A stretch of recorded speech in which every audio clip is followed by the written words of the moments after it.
02:59 hours. January 22nd, 2025. Barents Sea, near Kara region. The first sign wasn't a radar blip. It was a temperature spike under the ice. A U.S. Navy SOSUS sensor buoy registered a sudden burst of heat, the kind produced only by nuclear handling equipment, or a reactor venting under load. At exactly 2:59 hours, the encrypted alert flashed across U.S. Northern Command. Anomaly. Heat SIG. Possible tactical nuclear storage activity source. Russian Northern Fleet. No drills were scheduled. No exercises announced. Something was happening in the Arctic. Something Moscow did not want the world to see. 03:02 hours. P8. Poseidon, altitude 23,000 feet. The American crew had eyes on the target, a Russian convoy, 3 vessels, cutting a clean line south from the Kara Sea. At the center, the Admiral Levchenko, a Udaloy-class destroyer, to port. A Project 22,350 Admiral Gorshkov frigate. Behind them, a modified cargo vessel emitting radiation spikes, normally associated with tactical nuclear depth charges, claimed by classified Norwegian SIGINT. The Poseidon's imagery officers zoomed, froze,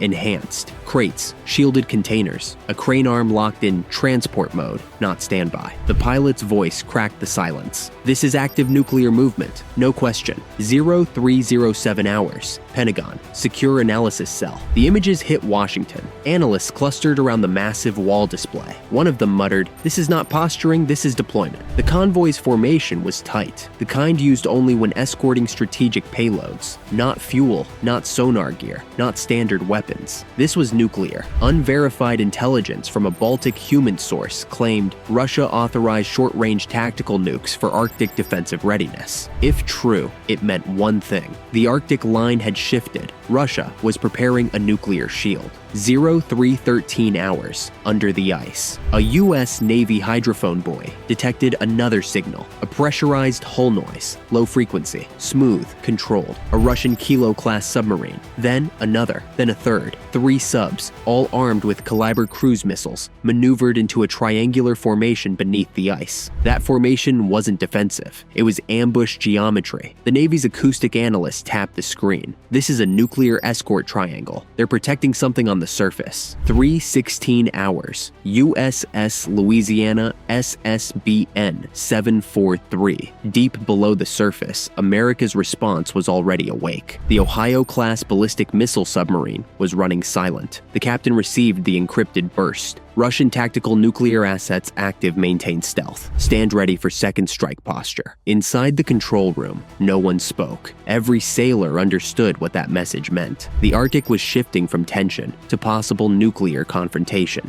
03:21 hours. Russian convoy changes course. The convoy turned southwest toward a choke point between Franz Josef Land and the Norwegian Sea, a strategic corridor, a launch corridor. American analysts froze when the convoy adjusted speed to 11 knots. That number mattered. Russian nuclear transport vessels always travel at 11 knots during warhead relocation. It was their signature. One analyst whispered, "They're setting up a deployment line." 3:25 hours. Global warfare. Report analysis. This was no exercise. Russia was positioning tactical nuclear warheads at the edge of NATO's northern defenses. Radiation signatures spiked again. The crane arm on the Russian cargo vessel moved a container shifted on deck. Satellite analysts believed, though unverified, a nuclear-capable Caliber M missile was being armed for readiness. If that missile settled under the Arctic ice, the U.S. would lose submarine access across half the northern Atlantic. 03:31 hours. U.S. recon breaks. Silence. The P-8 Poseidon descended to 21,000 feet for a closer angle. The Russian destroyer reacted instantly. Radar lock. Type. Frigate M2EM. Fire control radar illuminated the aircraft. The American sensor operator snapped, "We're painted, they see us." Moments later, Russian sailors rushed across the destroyer's deck, forming a defensive firing line. This was not routine oversight. This was combat posture, claimed by onboard visual confirmation. 03:52 hours. America prepares response. USS Harry S. Truman began turning north. F-35Cs were rolled to the deck. The U.S. Marine 4th Recon Unit was briefed for a cold environment intercept at sea, in the air, and under the ice. The United States was preparing to strike back. The question wasn't if. The question was how soon, and when the retaliation came, it would shake the Arctic like thunder.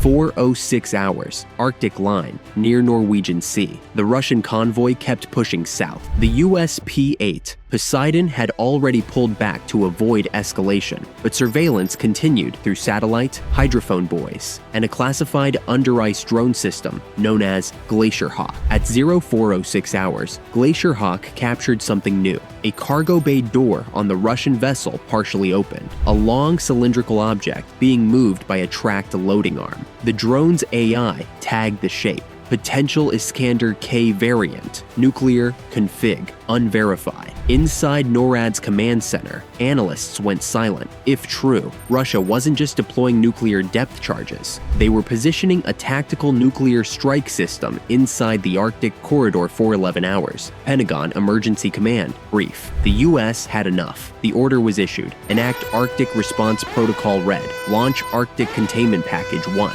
This package included 2 US destroyers, USS Carney and USS Bulkley, 1 guided missile submarine, USS Michigan. Strategic air assets put on Condition 2. F-35Cs launched from the USS Harry S. Truman Carrier Group. B-2 Spirits placed on immediate strike readiness. America wasn't going nuclear, but every move signaled they could. 4:43 hours, American pilots enter the airspace. 2 F-35C Lightning II jets emerged from the cloud layer at Mach 1.1. Their mission, shadow the convoy, gather data, deter escalation. The lead pilot, call sign Falcon 6-1, locked his sensors on the Russian formation. He whispered into comms, confirm heat signatures. They're moving something nuclear, no doubt. A second later, Russian Su-35s rose from the darkness, 4 of them. Their radars locked onto the American fighters. A US analyst marked the moment. That is the most aggressive Arctic intercept in 15 years. 4:49 hours, the flashpoint. A Russian Su-35 broke formation and closed to 500 feet from the US. VE-35. Far too close. The American pilot snapped. He's on my wingtip. This is reckless. Then the Su-35 lit its afterburner directly in front of the American jet. A hostile intimidation maneuver known as a blower pass. The F-35 went into immediate evasive climb. At the same moment, radio intercept units picked up Russian chatter. Target the American carrier group if they move north. Unverified. The US admiral commanding the operation issued one short message. If they point a weapon, you respond. The Arctic was one trigger pull away from chaos. 4:55 hours. Russian convoy makes its move.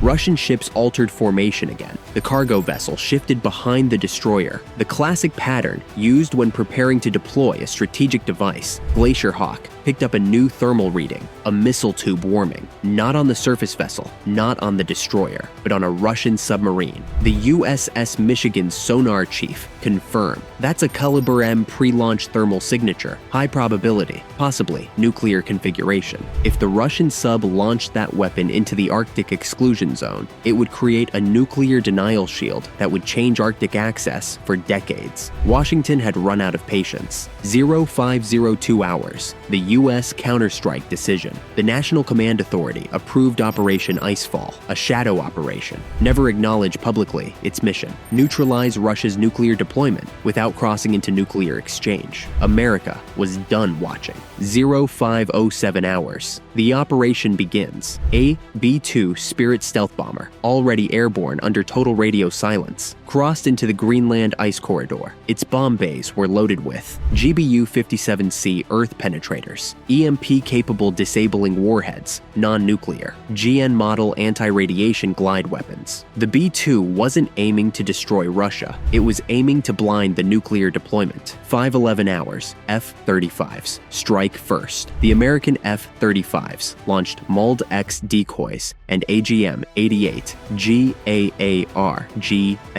GAAR anti-radiation missiles from beyond Russian radar range targets. Russian destroyer fire control radar. Yes, submarine communication buoy. Gorshkov's long-range targeting array. Free hit was precise. Every hit was non-lethal. This was surgical escalation, the American way of saying, back off or we go further. Russia was stunned. 5:16 hours, USS Michigan surfaces. The submarine broke the surface suddenly, an aggressive signal almost never used. Its communication tower rose above the waves. This was intentional. This was psychological warfare. The Russian ships froze their movement. Everyone knew what the Michigan carried. 150 Tomahawks, enough firepower to erase a fleet.